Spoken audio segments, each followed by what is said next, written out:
നമസ്കാരം. നിത്യജ്യോതിഷത്തിലേക്ക് എല്ലാ മാന്യ പ്രേക്ഷകർക്കും സ്വാഗതം. ഇന്ന് 1199 ആണ്ട് മിഥുന മാസം 6-ാം തീയതി 2024 ജൂൺ മാസം 20-ാം തീയതി വ്യാഴാഴ്ച. ഇന്ന് വ്യാഴാഴ്ചയാണ്. അനിഴം നക്ഷത്രമാണ്. അനിഴം നക്ഷത്രം ശുഭനക്ഷത്രങ്ങളിൽ പെടുന്ന നക്ഷത്രം തന്നെയാണ്. അപ്പോൾ ശുഭനക്ഷത്രം, ശുഭവാരം, ശുഭ ദിവസം ഒക്കെ എല്ലാം കൂടി കിട്ടിയിരിക്കുകയാണ്. ഇന്ന് ശുഭപ്രദമായ ദിവസം തന്നെയാണ്. വ്യാഴത്തിന് ജ്യോതിഷശാസ്ത്രത്തിൽ ഒരാഴ്ചയിൽ ഏറ്റവും നല്ല ദിവസം ഏത് എന്ന് ചോദിച്ചാൽ നമുക്ക് വ്യാഴാഴ്ച എന്ന് പറയാം. കാരണം ഗുരുവാരം, ഗുരുവിൻ്റെ ദിവസമാണ്. എന്ത് ദോഷത്തെയും മാറ്റാൻ ശക്തിയുള്ള ആളാണ് ഗുരു, ബൃഹസ്പതി. ബൃഹസ്പതിയുടെ ദിവസമാണ് വ്യാഴാഴ്ച. അതുകൊണ്ട് അന്ന് നല്ല ഒരു നക്ഷത്രവും കൂടി വന്നാലോ കാര്യങ്ങൾ ഭംഗിയാകും എന്നുള്ളതിന് സംശയം വേണ്ട. അപ്പോൾ ഇന്ന് ഓരോ കാര്യങ്ങൾക്ക് ഇറങ്ങുന്നവർക്ക് ശുഭപ്രദമായ ദിവസമാണ് എന്നാണ് എനിക്ക് ആദ്യമേ പറയാനുള്ളത്. അപ്പോൾ എന്ത് ശുഭകാര്യങ്ങൾക്ക് നിങ്ങൾക്ക് ഇന്ന് ഇറങ്ങാം. ഇന്ന് ബർത്ത്ഡേ വന്നിട്ടുള്ളവരായിക്കോട്ടെ, അതായത് മിഥുന മാസത്തിലെ അനിഴ നക്ഷത്രം ബർത്ത്ഡേ ആയിട്ട് വന്നിട്ടുള്ളവർ ഒരു വർഷത്തെ ഫലത്തെയാണ് ചിന്തിക്കേണ്ടത്. എന്തൊക്കെ കഷ്ടതയിലൂടെ നിങ്ങൾ പൊയ്ക്കൊണ്ടിരുന്നാലും നിങ്ങൾ മനസ്സിലാക്കിക്കൊള്ളുക, നിങ്ങൾക്കിന്ന് ബർത്ത്ഡേ വന്നതോടുകൂടി വളരെ വലിയൊരു ചേഞ്ച് നിങ്ങൾക്ക് ഈ വർഷത്തിലുണ്ടാവും. പ്രത്യേകിച്ച് സാമ്പത്തിക നേട്ടം ഉണ്ടാവും, ഐശ്വര്യങ്ങൾ സിദ്ധിക്കും, തടസ്സം കുറേ മാറും, പ്രശസ്തി വരും, നമ്മൾ പലയിടത്തും അംഗീകരിക്കപ്പെടും. നമുക്ക് അംഗീകാരം കിട്ടാതിരിക്കുന്നവർക്ക് അംഗീകാരം കിട്ടും.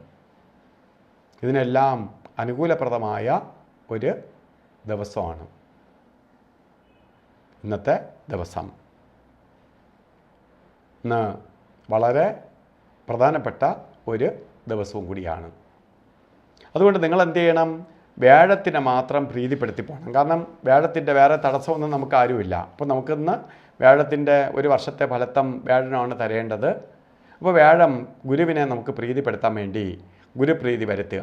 ഇന്ന് ബർത്ത്ഡേ ആയിട്ട് ഗുരുതുല്യരായവർക്ക് വിളിച്ച് ആഹാരം വെച്ച് കൊടുക്കുക. ഇത് ബർത്ത്ഡേ ആഘോഷിക്കുമ്പോൾ ഗുരുക്കളന്മാരെ അല്ലെങ്കിൽ പ്രായമുള്ളവരെ റെസ്പെക്റ്റ് ചെയ്യുക. പ്രായമുള്ളവർക്ക് വസ്ത്രം വാങ്ങിച്ചു കൊടുക്കുക, ദക്ഷിണ കൊടുക്കുക, അവർക്ക് വിളിച്ച് ഭക്ഷണം കൊടുക്കുക. അവരെ ഒന്നും വേണ്ട, വിളിച്ച് പറയുക ഇന്ന് എൻ്റെ ബർത്ത്ഡേ ആണ്, ഇന്ന് അവരെ അനുഗ്രഹം വാങ്ങുക. ഇതൊക്കെ നിങ്ങൾക്ക് ഭാഗ്യദായകമായി തീരും. മറ്റൊന്ന്, വിഷ്ണു ക്ഷേത്രത്തിൽ പോകണം. വിഷ്ണുവിൻ്റെ അവതാരങ്ങളായിട്ടുള്ള ക്ഷേത്രമായാലും മതി. പോയിട്ട് പാൽപ്പായസം, തുളസിമാല, അർച്ചന, അതുപോലെ മഞ്ഞപ്പട്ട് വാങ്ങി ഭഗവാന് സമർപ്പിക്കുക, ക്ഷേത്ര ദർശനം ചെയ്യുക. ഇതൊക്കെ ഭാഗ്യദായകമായി തീരും. അതുപോലെ ഒരു വർഷത്തെ ഫലത്തെ ചിന്തിക്കുമ്പോൾ നമുക്ക് കിട്ടേണ്ട എല്ലാ ഫലവും മുടങ്ങാതെ നമ്മളിലേക്ക് എത്താൻ വേണ്ടി ലക്ഷ്മി നാരായണ യന്ത്രം ദേഹരക്ഷയായിട്ട് കെട്ടിധരിച്ചുകൊള്ളുക. അപ്പം ലക്ഷ്മിയുടെയും മഹാവിഷ്ണുവിൻ്റെയും അനുഗ്രഹം നിങ്ങൾക്കുണ്ടാവും. ഒരു വർഷത്തേക്ക് കെട്ടിക്കൊള്ളുക. അതുപോലെ ഇന്ന് എല്ലാത്തിനും കൊള്ളാമെന്ന് പറഞ്ഞെങ്കിലും ചില കാര്യങ്ങൾക്ക് ഇറങ്ങുമ്പോൾ ശ്രദ്ധിച്ച് വേണം പോകാൻ. പ്രത്യേകിച്ച് യാത്രയ്ക്ക് നമ്മൾ ഓരോ കാര്യങ്ങൾക്ക് ശുഭകാര്യങ്ങൾക്ക് ഇറങ്ങുമ്പോൾ ഇന്ന് രാഹുകാലം പറഞ്ഞത് ഉച്ചയ്ക്കാണ്. 1:30 മണി മുതൽ 3 മണി വരെ എന്ന് കലണ്ടറിൽ രേഖപ്പെടുത്തിയിട്ടുണ്ടെങ്കിലും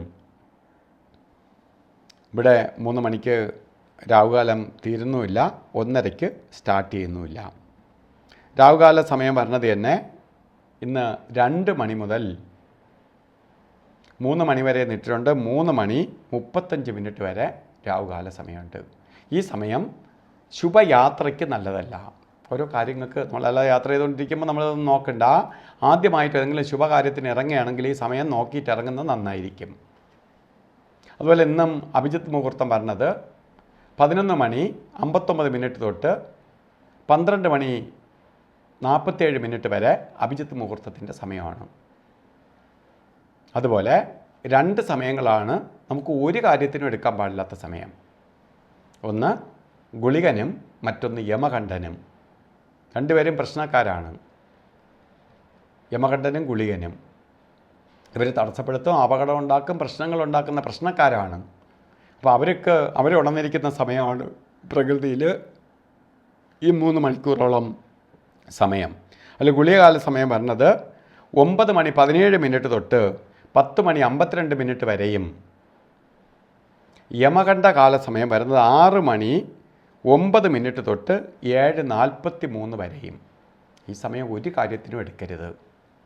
അതുപോലെ ഇന്ന് ഓരോ കാര്യങ്ങൾക്ക് ഇറങ്ങുമ്പോൾ, നമ്മളിന്ന് നല്ല ദിവസമാണ്, രാവിലെ ഫ്രഷായി ഓരോ കാര്യത്തിന് വേണ്ടി ഇറങ്ങുമ്പോൾ നമ്മളെ വസ്ത്രധാരണത്തിൽ മഞ്ഞ കളറും കൂടി ഉൾപ്പെടുത്തുക. ഫുൾ മഞ്ഞയായിട്ട് ഇട്ടുകൊണ്ട് പോകാനൊന്നും പറ്റില്ല. അപ്പോൾ ഡ്രസ്സായിട്ടോ അല്ലെങ്കിൽ പുറത്തിടുന്ന തുണിയായിട്ടോ അല്ലെങ്കിൽ ബ്ലൗസായിട്ടോ ശരിക്ക് മറ്റ് ഏതെങ്കിലും രീതിയിലോ ഒക്കെ മഞ്ഞ കളറിലുള്ള വസ്ത്രവും കൂടി കയ്യിൽ കരുതുക. ഒന്നും വേണ്ട, ഇതൊന്നുമില്ലെങ്കിൽ നമുക്കൊരു മഞ്ഞ കളറിലെ കർച്ചീപ്പെങ്കിൽ കരുതിക്കൊണ്ട് പോകണം. അല്ലാതെ കുറിയൊക്കെ പിടിച്ചുകൊണ്ട് ഇറങ്ങുന്നവരാണെങ്കിൽ അന്ന് ചന്ദനം നെറ്റി തൊടുന്നത് ഭാഗ്യദായകമായിരിക്കും. അപ്പോൾ ഇന്നത്തെ ദിവസം എല്ലാവർക്കും ഒരു ഭാഗ്യദിനമാണ്. നിങ്ങൾ ആഗ്രഹിക്കുന്നതെല്ലാം ഇന്നത്തെ ദിവസം നടക്കട്ടെ എന്ന് മഹാഗുരുവിനോട് പ്രാർത്ഥിച്ചുകൊണ്ട് നിർത്തുന്നു. നന്ദി, നമസ്കാരം.